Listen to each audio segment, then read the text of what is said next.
Well, Oregon picks up its first running back commitment in the 2024 recruiting cycle, and he reminds me of somebody, and that's a good thing. Here we go. You are Locked On Ducks, your daily podcast on the Oregon Ducks, part of the Locked On Podcast Network, your team every day.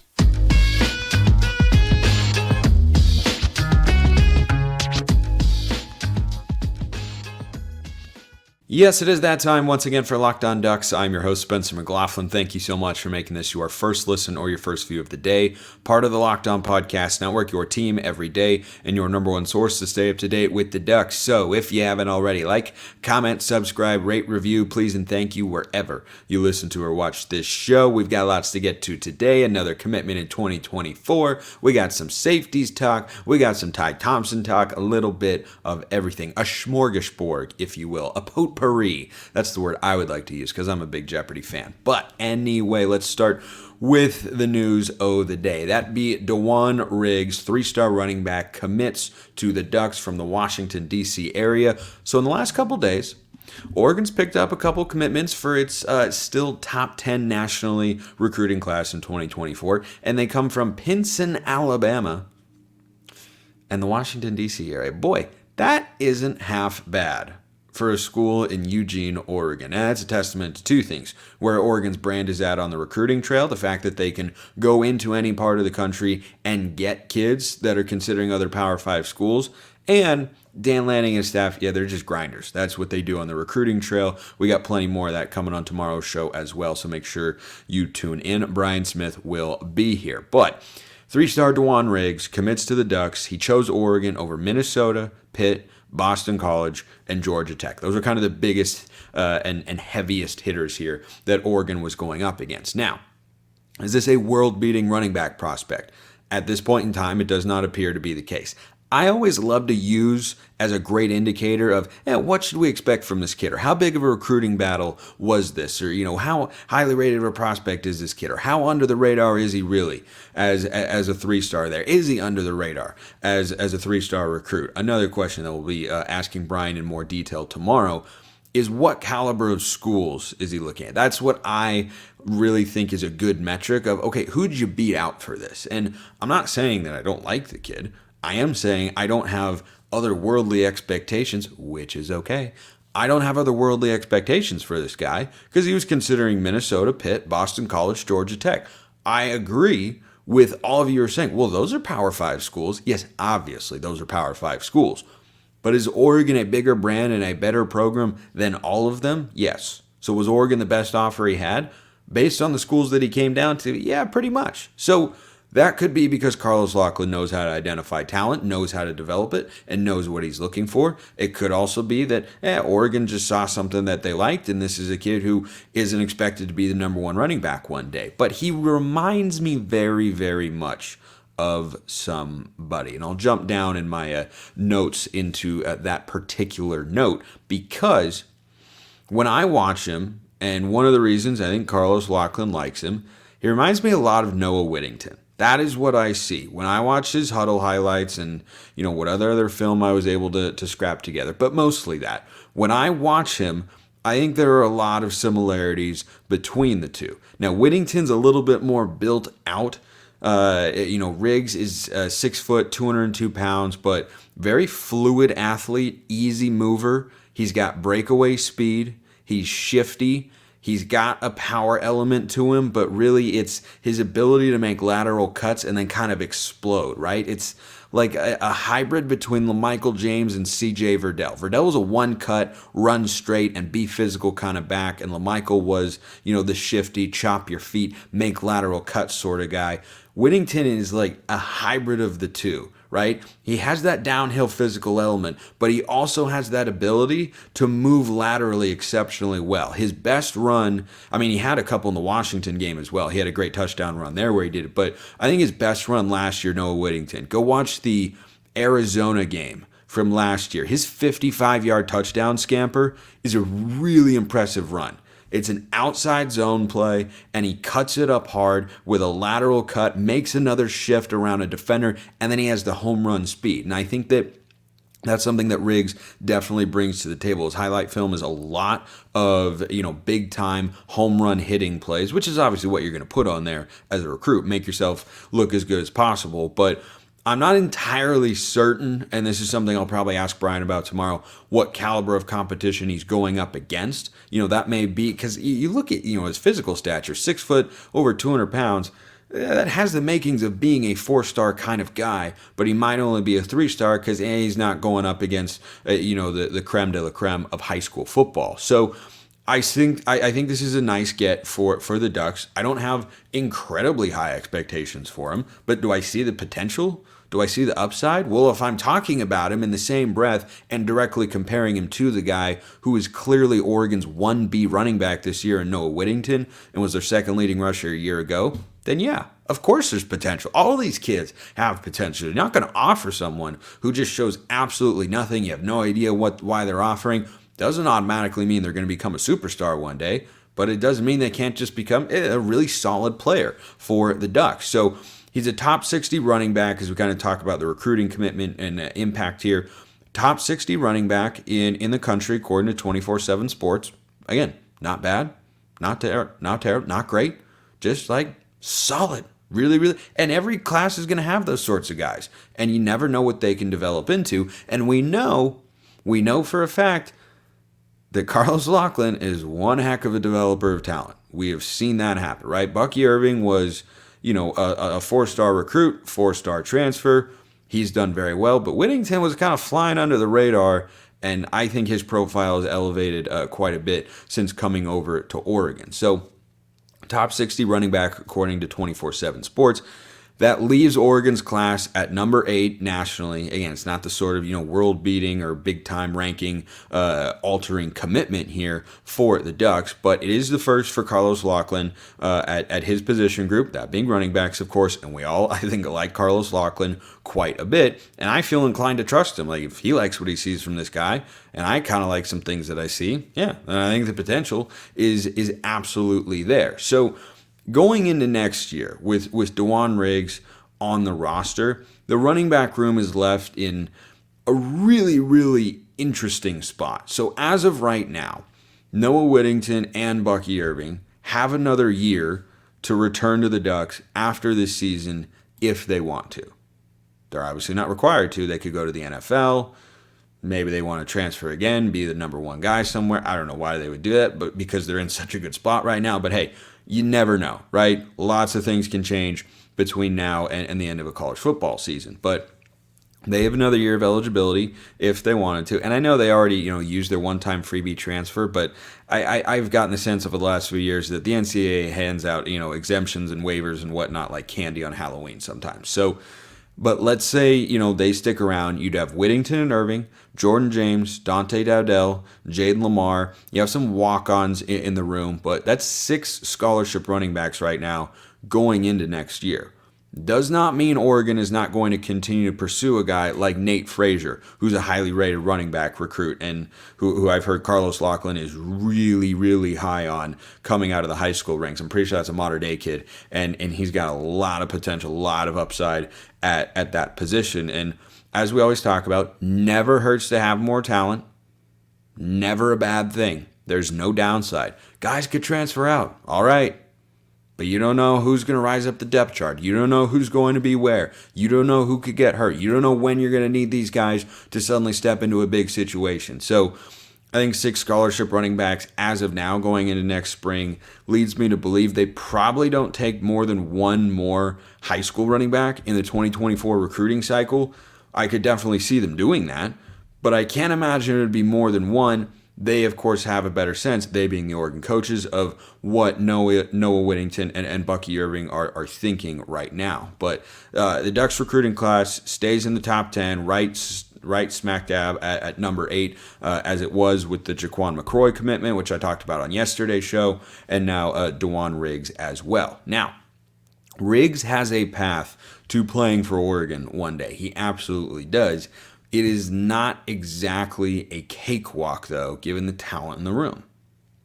Betting on FanDuel is a cakewalk, though, because it's an easy decision to make in your mind, and it's an easy decision to execute. Plus, if you are a first-time customer, you can take your swing at betting Major League Baseball on FanDuel and get 10 times your first bet amount in bonus bets up to $200. That's just $20 and you'll land $200 in bonus bets, win or lose. That's $200 you can spend on betting everything from the money line to the over-under to who you think is going to hit the first home run, all in an app that's safe, secure, and super easy to use. Plus, when you win, you get paid instantly. So go check out FanDuel, America's #1 sportsbook. Sign up today. Visit FanDuel.com/lockedon. Get up to $200 in bonus bets. That's FanDuel.com/lockedon. FanDuel, official partner of Major League Baseball.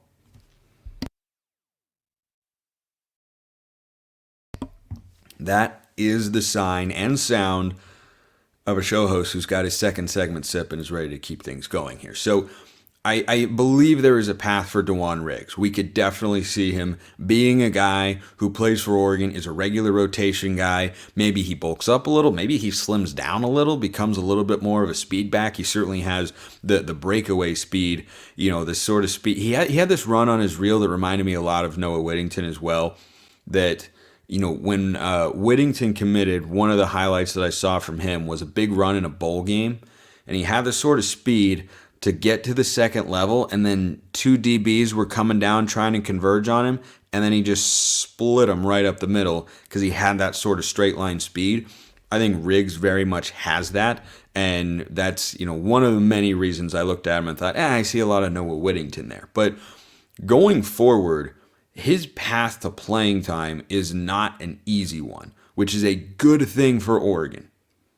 It's not a bad thing if Riggs ends up playing one day. It's a good thing that I can sit here and say, yeah, boy, there's a crowded and talented room sitting ahead of him. So a lot of this depends on what happens with the top two guys. If Bucky Irving goes to the NFL, I don't know if he's a prototypical NFL sort of back. I frankly think Whittington might have an easier time fitting in there, but that could be scheme and team dependent. Both are capable of producing the NFL for sure. Irving's a great blocker and pass protection guy as well, which I have to imagine helps his prospect of being at least a rotational back for certain NFL teams. But depends on what happens with those two.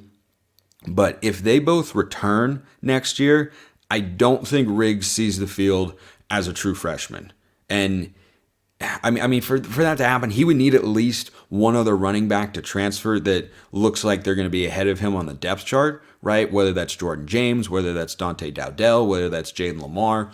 One of them would need to transfer for Riggs to play as a true freshman, and you would probably have to not see somebody of note or of elite talent coming via the transfer portal as well, because you always have that card in coaches' back pockets depending on how the roster shakes out. But bottom line here is Oregon's running back room for this season is very set.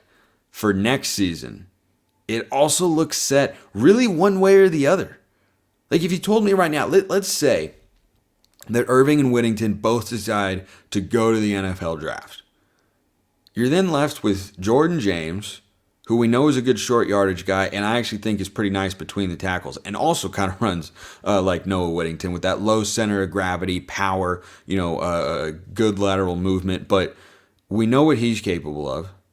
You have Dante Dowdell, who looks like he could be an absolute force in the backfield based on what we saw in the spring game. And I'm excited to see how, if at all or if a lot, he gets used. But certainly in garbage time, you'll see some action. We'll get to see what he's capable of, which more on that coming later in the show. And you have Jaden Lamar in the room, who's a really quick, shifty, kind of change of pace guy. He and Dowdell, very much thunder and lightning.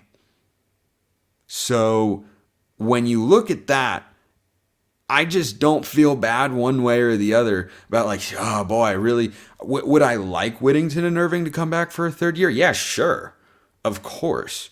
But if they leave, do I feel like, boy, we're just void of talent here? No, we'll be void on experience, but LaMichael wasn't very experienced when LeGarrette Blount punched a guy at Boise State.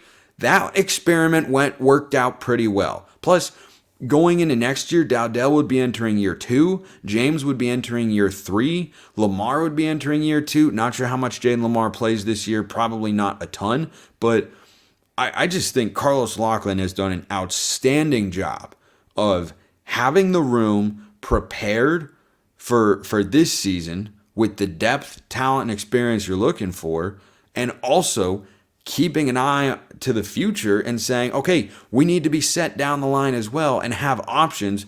And I think he's got that. I think he's got a variety of runners. I think he's got different styles of backs. I think he's got depth. He's got talent. And we don't really know what he's going to do in the portal or whether or not he'll convince guys to come back like Irving and Whittington. So I think the running back room is an outstanding spot. I think Riggs only adds to that.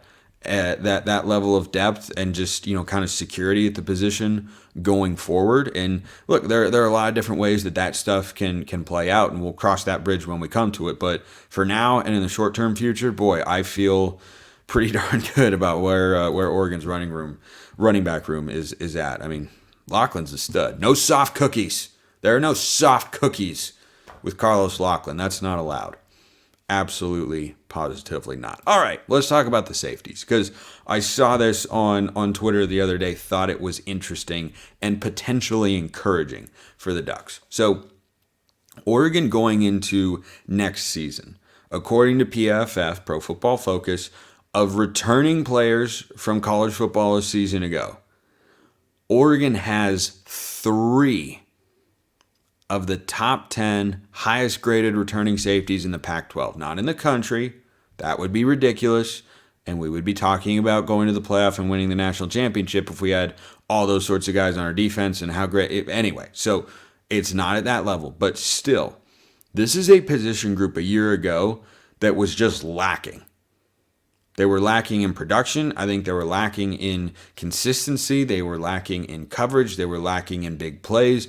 They were just lacking. And Dan Lanning and Tosh Lupoy and the new safeties coach and co-DC Chris Hampton have all looked at that room, and I don't remember the exact timeline of when Hampton was hired, but they have realized, Lanning and Lupoy at the very least, and the other defensive coaches who were still here from a season ago, that, we needed to get better at this position. We did not have enough explosive plays. We didn't have enough havoc plays. We didn't have enough impact plays from the very back end of our defense. So what do? They go out and they're hitting the recruiting trail to get guys like Cody DeCambra, Tyler Turner for next year. Aaron Flowers is one of the top 10 nationally at his position coming out of the state of Texas. And then for this season, what do? They go get Evan Williams and Tysheem Johnson. So of the top 10 returning safeties from a year ago, Oregon's got 2 in the top 5. Not bad. Number 3 in the conference behind the guy from USC and a guy from Oregon State, and the Beavs had an awesome secondary a season ago. Brian Addison, 3rd highest rated returning safety in the Pac-12 with an overall PFF grade of 77.4. Evan Williams comes in just behind him at 4th at 77.1. Now he's going to have to step it up a little bit because he was playing in the Mountain West. He's now playing in the Pac-12. There's a gap there. It's not an FCS sort of gap, but it's still a gap. I'm optimistic about what he can do, though, as is 24/7 Sports, which graded him as a 4-star transfer. And coming in at 10th to round it out, Tysheem Johnson at 72.1. Now, if we are able to see these guys generate those same sorts of grades for the Ducks in the back end of the secondary this year, there will be more production. There will be more consistency on plays where you don't see the safeties, and there will be more consistency of impact or havoc plays from this unit. And Oregon has to have that. You need to be able to have more. Don't get beat over the top, make more interceptions, have some big plays, maybe make a tackle here and there. And when I think of Oregon safeties making plays a year ago, Bennett Williams had a great game against Utah. He had a less great game the week prior against Washington. But every other big-time play that I can think of from an Oregon safety last year, it pretty much came from Brian Addison. And it's not a surprise he had several interceptions. He almost had another one in that UCLA game. He made some big hits, big tackles. He's a great athlete. He's an explosive player on the back end.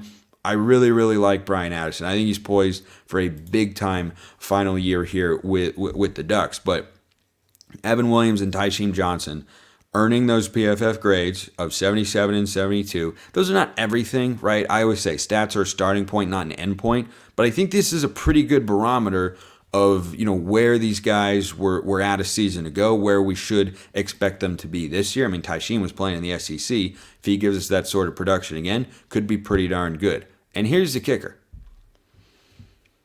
just for reference, two safeties who played heavy snaps for Oregon a year ago, Jamal Hill and Steve Stevens, neither one earned a grade of at least 70. Jamal Hill was 67.5. Steve Stevens was 61.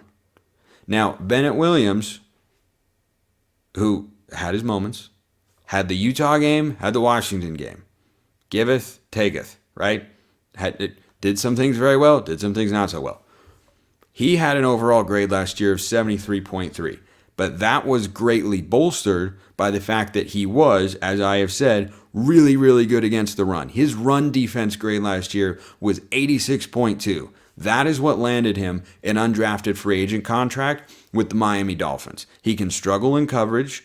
His pass grade was, I believe, under 70, but his run grade was so high it kind of pulled that up. He was Oregon's leading tackler a season ago, I'm pretty sure. He was a great tackler each of the years he was at Oregon, and every time he was inside the box, I felt like he was going to be able to make a play. He forced a fumble. He made, both the interceptions that he had were inside of the first down marker. Like, that is where he thrived. Just didn't have the speed to keep up on the back end with some of the good receivers that we saw in the Pac-12, especially in that Washington game. So I think if Oregon can get better production and just more consistent play out of these newcomers, Evan Williams and Tysheem Johnson, and they just do similar stuff to what they showed a season ago with their respective teams, I think Oregon's safety room is going to be in a better position, and it needs to be. We all know that it needs to be, and I think that's a really, really encouraging sign.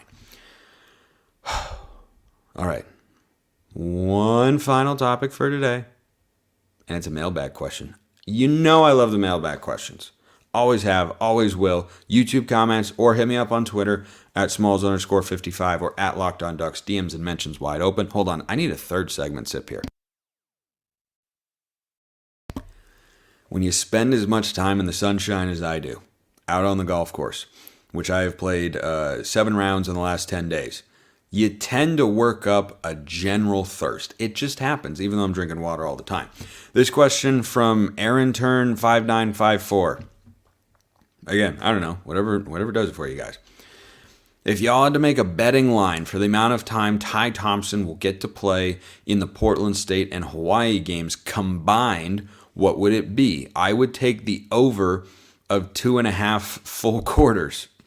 Well, first of all, this is why odds makers can't bet on lines that they are setting, because then they would just set the line, bet the house on it going over all the time. Anyway, I don't know. If it was 2.5 quarters, I would actually bet the under. So last year in the Eastern Washington game, the second stringers were in for about 1.25 or so. And then Ty Thompson came in for what ended up being about half a quarter against BYU. Things went awry. Bo Nix and company had to go back into the game to ice it. It was 38-7, and then eventually it was 38-20, and then we looked up and said, okay, we should probably go back with the first unit here just to be safe. But the reason I would go under 2.5 quarters is in that Portland State game, you're going to run up the score big time, okay? They did that against Eastern Washington a year ago, and we should see several drives for Ty Thompson. But, the other thing that you have to factor in when thinking about how much he's going to be able to see the field, what the playing time, combined will be. Hawaii is generally not a very good football team in the Mountain West. They're consistently at the bottom. I don't think they've even had a great season since Colt Brennan, the late Colt Brennan, RIP, was there. But I think that, he should be able to see at least a quarter in each. But I think what we saw from Lanning a year ago, actually, they were more respectable than I thought over the last several years.